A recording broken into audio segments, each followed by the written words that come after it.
Cubo Mágico, Gênios Musical, videogames, Madonna, Menudo, Michael Jackson, All Star, skate, Walkman. Tudo isso são itens emblemáticos da década de 80. Mas e no cinema, o que simboliza essa época? É justamente essa temática que a Sala Redenção busca resgatar com o ciclo De Volta para o Passado, o cinema dos anos 80. Eu acho que os anos 80, e a gente tem hoje vários almanaques dos anos 80 nas livrarias à venda, foi uma década com uma formação muito grande de ícones. E o cinema foi um dos campos culturais onde a gente teve o maior número de ícones possíveis.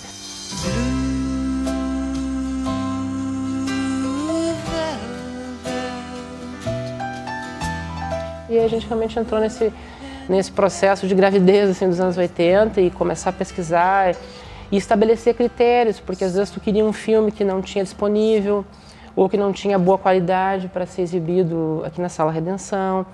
Então a gente procurou estabelecer esses critérios, priorizando as versões do cinema que foi exibido nos anos 80.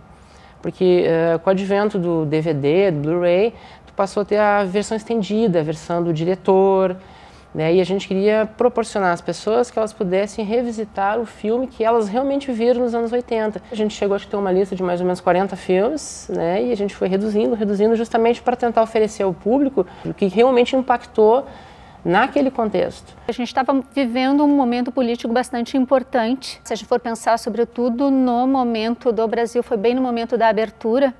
Então, assim, muitas coisas que a gente antes não podia assistir, a gente passou a poder ter acesso a esses filmes, sem contar também que no final, sobretudo dos anos 80, foi quando houve a maior crise do cinema brasileiro. Então, assim, a gente teve alguns filmes importantes, a gente trouxe somente um nessa mostra, que é Eu Sei Que Eu Vou Te Amar, do Jabor. Ao longo de março e abril, serão exibidos 24 filmes em 2 sessões diárias gratuitas, de segunda a sexta, às 16 e às 19 horas. Uma das coisas que eu acho que é importante, assim, que eu saliento nessa mostra, nesse recorte que a gente fez, que tem filmes aqui que, se a gente for fazer uma análise hoje, eles cresceram com o tempo.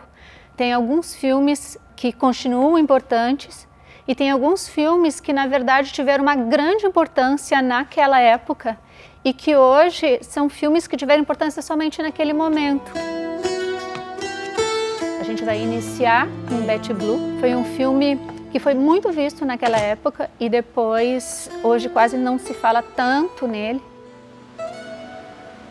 C'est la première fois qu'on se voit dans la lumière. Eu citaria um filme que eu acho que é muito importante, ele é um marco em termos de trilha sonora, que é o Rumble Fish, O Selvagem da Motocicleta.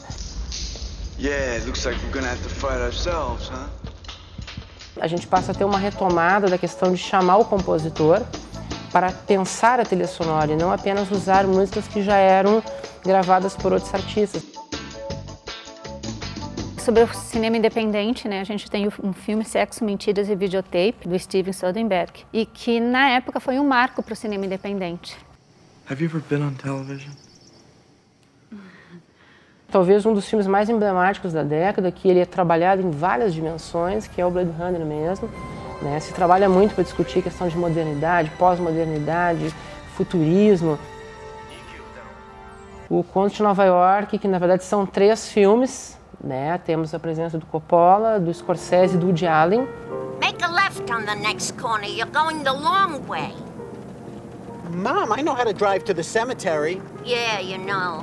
A mostra, que abre a programação de 2015, marca também a reabertura da Sala Redenção, que passou por um período de reformas para a troca das poltronas e do carpete. Já nesses primeiros dias de divulgação do ciclo, a gente percebeu que uma quantidade muito grande de jovens se interessaram em conhecer essas produções. Talvez no primeiro momento a gente tenha pensado na nossa geração, dos 40 e poucos, assim, né?